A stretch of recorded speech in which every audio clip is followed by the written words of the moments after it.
እሰይ መጣልን አውደ ዓመት ባህላችን አውደ ዓመት ቁርጥልን በላ አውደ ዓመት መጣልን አውደ ዓመት።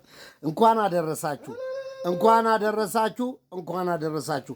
ቁርጥ የፈለጋችሁ ይኸውላችሁ ታቦሬ ቤት ብላችሁ ወይ ሴና ዱጋ የሚባል ሆቴል እንደዚህ እምር ክሽን አድርጎ ይልክላችኋል። በ1000 ብር ነው እንግዲህ ይሄ ሁሉ ሆቴል ሴና ዱጋ ጀደማ ኮታ መነታቦሬ ጊንጪ ገባ ቡኬ ሰንጋተራ ጀደማ ላላሜ ፎገና ብሪ ኩመ tokkoon ኮታ መነታቦሬ ኮታ ዱጋ ሲኒን ጀዳ ነማ ኩዳኒን ነኛተማ ዴዲ 10 ሰው ይበላዋል። ይሄን ስጋ በ1000 ብር የታቦሬ ስጋ ቤት ነው ይላከልን። እናመሰግናለን ታቦሬ፣ እናመሰግናለን። ክብር ለታቦሬ ሆቴል ሴና ዱጋ ኑ እንብላ።